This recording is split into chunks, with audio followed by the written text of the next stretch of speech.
ണെങ്കിൽ പലരും ട്രേഡിങ് അല്ലെ ഡോക്യുമെൻറ്റേഷൻ ഇതിലൊക്കെ പോയി പെട്ട് വളരെ ബുദ്ധിമുട്ടുകൾ അനുഭവിക്കുന്നത് ആ മിഥുന രാശിക്കാരെയും നമ്മൾ കാണുന്നുണ്ട് അല്ലേ. അപ്പം പൊതുവേ നമ്മൾ മിഥുന ഇപ്പം നവംബറിൻ്റെ കാര്യം പറയുമ്പോൾ നന്നായിട്ടുള്ള ഒരു അവസ്ഥയാണെന്നുണ്ടെങ്കിലും നമ്മളുടെ ജാതകത്തിൻ്റെ മിഥുനൻ രാശിയുടെ അതായത് ബുധൻ്റെ അവസ്ഥ തീർച്ചയായിട്ടും മിഥുനൻ രാശിയെ നല്ലതോ ചീത്തയോ ആക്കാൻ വളരെ പര്യാപ്തമാണ്.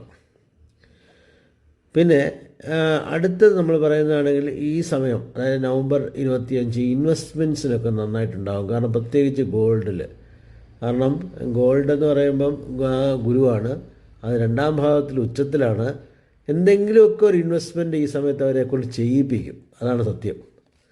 അത് പോസിറ്റീവായിട്ട് വർക്കാവുകയും ചെയ്യും, നെഗറ്റീവായിട്ടൊന്നും വർക്കാവില്ല. നല്ല പോസിറ്റീവായിട്ടുള്ളൊരു ഇൻവെസ്റ്റ്മെൻറ്റ് തന്നെ ചെയ്യാൻ കാരണമുണ്ട്. അതുപോലെ സ്റ്റുഡൻസിനെ സംബന്ധിച്ചോളം നല്ല മൈൻഡ് ഫ്രഷ് ആയിരിക്കും, നല്ല നോളജ് ഉണ്ടായിരിക്കും, മെമ്മറി കൂടുതലായിരിക്കും. പിന്നെ ഈ സമയത്ത് പെർഫെക്റ്റ് മൈൻഡ് സെറ്റ് ആയിരിക്കും. എന്ന് പറഞ്ഞാൽ വളരെ നല്ല രീതിയിൽ മുന്നോട്ട് കൊണ്ടുപോകാൻ മിഥുന രാശിക്ക് ഈ ഒരു സമയം നവംബറിൽ നന്നായിരിക്കും, പ്രൊവൈഡഡ് ബുധൻ നന്നായിരിക്കണമെന്ന് മാത്രം. പിന്നെ മിഥുനൻ രാശിയിലുള്ള സ്ത്രീകൾക്ക് സാധാരണ പിന്നെ ഒരു മനോവിഷമമുള്ള ഒരു സ്വഭാവം എപ്പോഴും ഉണ്ടായിരിക്കും. എന്തെങ്കിലും ഒരു വിഷമം അവരുടെ മനസ്സിനെ ബാധിച്ചുകൊണ്ടേയിരിക്കും. എന്തെങ്കിലും കുടുംബപരമായിട്ടോ അല്ലെങ്കിൽ വേറെ ഏതെങ്കിലും തരത്തിലോ മനസ്സ് എപ്പോഴും വിഷമിച്ചുകൊണ്ടിരിക്കുന്ന ഒരവസ്ഥ ഉണ്ടായിരിക്കും പൊതുവെ. പക്ഷേ ഈ ഒരു സമയം കുറച്ച് സമാധാനം കിട്ടാനുള്ള വഴിയുണ്ട്. അതാണ് ഞാൻ പറഞ്ഞത്. ഈ 30 ദിവസം ഉണ്ടല്ലോ, ഒക്ടോബർ 18 തീയതി വ്യാഴം പോകാം, പിന്നെ കർക്കിടകത്തിലേക്ക് മാറിയിട്ടുണ്ട്. അത് പക്ഷേ അത് തിരിച്ചു വരും. എന്നാലും കുഴപ്പമില്ല, നമുക്കിനി ഒരു 6-7 മാസത്തിനുള്ളിൽ തന്നെ വീണ്ടും അത് അടുത്ത വർഷം ഗുരുവിൻ്റെ കർക്കിടകത്തിലുള്ള ഉച്ചസ്ഥാനം തീർച്ചയായിട്ടും മിഥുനത്തിന് വളരെ ഹെൽപ്ഫുള്ളായിരിക്കും.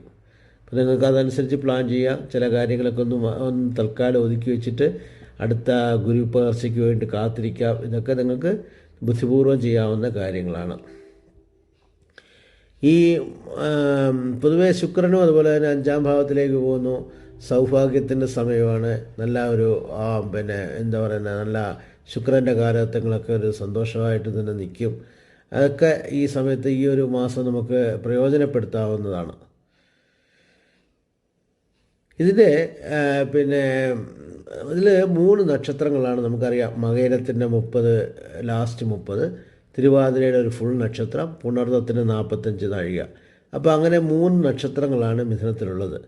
മകയിരം എന്ന് പറയുമ്പം ചൊവ്വയുടെ നക്ഷത്രം, തിരുവാതിര എന്ന് പറയുമ്പം രാഹുവിൻ്റെ നക്ഷത്രം, പുണർദം എന്ന് പറയുമ്പോൾ ഗുരുവിൻ്റെ തന്നെ നക്ഷത്രം. അങ്ങനെ 3 നക്ഷത്രങ്ങളാണ്. 3നും 3 തരത്തിലുള്ള സ്വഭാവമായിരിക്കും. പൊതുവേ മിഥുനത്തിൽ നല്ല